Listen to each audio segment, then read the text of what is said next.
had abandoned my parents. I wanted to have a better life. You're willing to work. No one can stop you. You made a decision. We make decisions, and our decisions make us. Anybody who knows you, you know what they say? Tell me something about Manuel. He's caring, Manuel? Yes. He's intelligent? Yes. He's driven?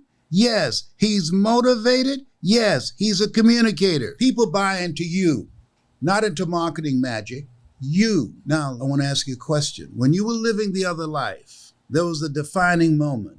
When you were doing drugs and around the wrong people, there was a moment, something happened that as a result of this moment, you made a decision. We make decisions, and our decisions make us. Absolutely. That you took your life in a different direction. Okay, what was that moment?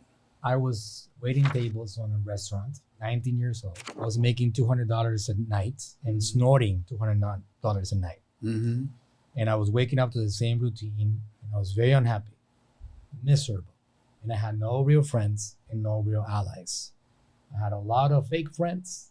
I had abandoned my parents. One day I wake up and I wanted to get out of it. I wanted to get out of it every day. I wanted to have a better life. I knew I was unhappy. I knew that I really didn't have real people around me. I knew I had also family that cared about me and loved me, including my incredible father, who kept on trying to save me, and I did not listen. One dark morning, my father calls me on my birthday. He said, "Son, I just want to say happy birthday and remind you that I love you." And I said, "Thank you, Dad. I love you too." Hung up, and I broke down, and I cried for half an hour. I picked up the phone, and I said, "Dad, I'm in trouble. I know you've been asking me if I needed help. I know I keep on saying no. I'm ready. I need help." Half an hour later, he picked me up, took me to eat, had a conversation with him, which was 24 years ago. That still feels like this morning. And probably the most real conversation that I ever had with him. What was the conversation? I told him what I just told you right now, Okay. that I wanted to get out of it, and I so was in what did he trouble. say?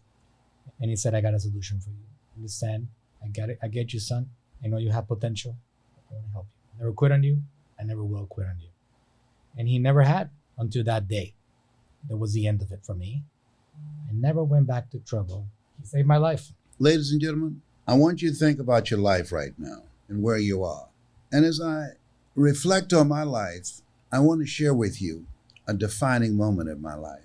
I want you to write this down. The call and the agreement. The call and the agreement.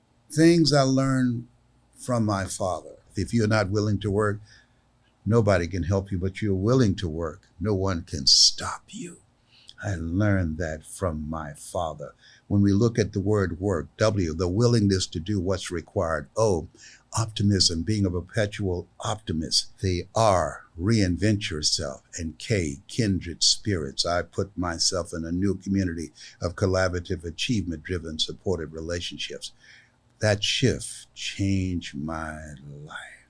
And now I'm on course to changing the world. You have something special. You have greatness in you.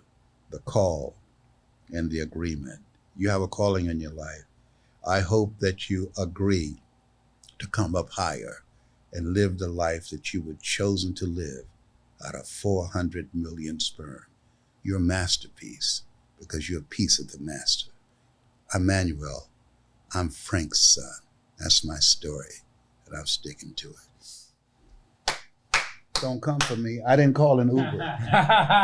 Don't come for me.